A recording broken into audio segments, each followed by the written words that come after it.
Կրկին ստիպված եմ դիմելու աշխարհով մեկ ապրող հայաստանյայց առաքելական Սուրբ Եկեղեցու ողջ հոգևորականած դասին, բոլոր հոգևորականներին անխտիր։ Ու եթե նպատակահարմար կգտնեք, խնդրում եմ տարածեք այս տեսանյութը ձեր էջերով։ Իբրև նախաբան ընտրել եմ Ղուկասու ավետարանի այս տողերը։ Երբ փարիսեցիները Հիսուսին ասացին վարդապետ, սաստիր աշակերտներիդ, որ լռեն, Հիսուս պատասխանեց. եթե սրանք էլ լռեն, ապա քարերը կաղաղակեն։ Հարգելի հոգևորականներ, ամեն անգամ, երբ բարձրաձայնվում են խնդիրներ, որոնք առկա են մեր եկեղեցում, ամեն անգամ, երբ խոսում են փաստերով այլանդակությունների մասին, որոշ հոգևորականների կողմից գործած, ձեզանից ոմանք ասում են, որ ընտանիքի խնդիրները չի կարելի բարձրաձայնել։ Ոմանք էլ այդ բարձրաձայնողներին անվանում են հուդաներ։ Տեսեք, այն տունը, որտեղ որ ես ապրում եմ, իմ սեփականությունն է։ Այն տունը, որտեղ որ դուք եք ապրում, ձեր ընտանիքն է ապրում, դա ձեր սեփականությունն է։ Բայց եկեղեցին, որը Աստծո տունն է, ձեր սեփականությունը չէ։ Դուք այնտեղ սպասավորներ եք, Աստծո ծառաներն եք։ Ու հայ առաքելական Սուրբ Եկեղեցու հավատացյալները նույնչափ իրավունք ունեն այդ տան մեջ, որքան իրավունք ունեք դուք։ Հետևաբար, երբ որ դուք ասում եք ընտանիքի խնդիրները չի կարելի բարձրաձայնել, մենք բոլորս այդ նույն ընտանիքի անդամներ ենք։ Ձեր ասածը ուղղակի աբսուրդ է, անհեթեթություն է։ Փոխարենը, որ դուք դատապարտեք այդ այլանդակությունները, փոխարենը, որ ձեզանից ոմանք չխրախուսեն մեղք գործելը, դուք ասում եք ընտանիքի խնդիրները չի կարելի բարձրաձայնել։ Լսեք, քարերը աղաղակում են։ Էական չէ, այդ աղաղակողները աթեիստ են, բողոքական եկեղեցուց են, հաղանդավորներ են, չարից են։ Էականը այն է, որ կան խնդիրներ, կան գործած այլանդակություններ, որոնք այլևս փաստ են։ Էականը դա է, որ քարերը աղաղակում են։ Տեսեք, վաղար շաբաթ համայնքի ընտրությունները, ավելի կոնկրետ Էջմիածին քաղաքի ընտրությունները վառ ապացույց են ձեզ։ Այս ընտրությունների արդյունքները հայտնի էին մի քանի ամիսներ առաջ, երբ ԱԱԾ-ն եկավ Մայրաթոր։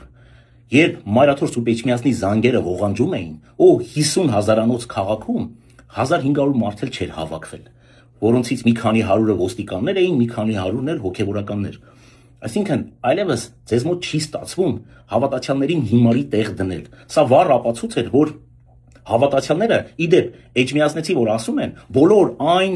հայերը, որոնք իրենց համարում են հայ առաքելական Սուրբ Եկեղեցու հետևորդներ, իրենք համարվում են Էջմիածնեցիներ, որովհետև Սուրբ Էջմիածին իջավ միածին է։ Այսինքն, մարդիկ հստակ հասկանում են, որ պետություն, եկեղեցի, հակամարտություն չկա, սա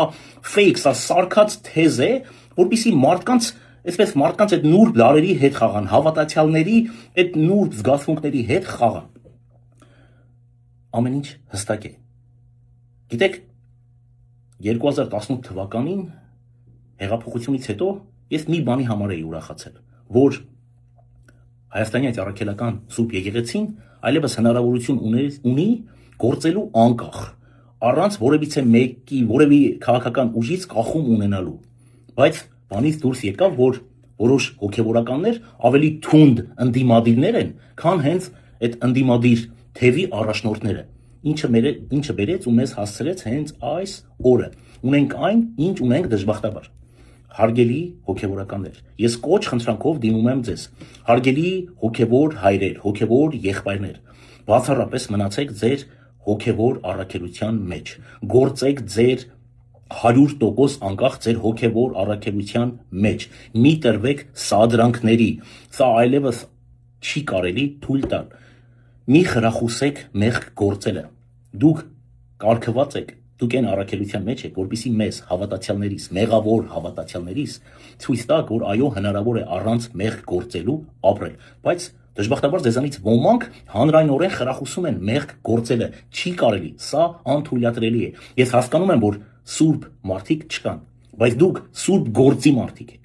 Հետևաբար մնացեք բացառապես ձեր առաքելության մեջ։ Նորից կրկնում եմ, փրկեք ձեզ, փրկեք մեզ։ Բարի օր ձեզ ու Աստված ուժ ու կարողություն եւ իմաստություն տա ձեզ։ Բարի օր ձեզ։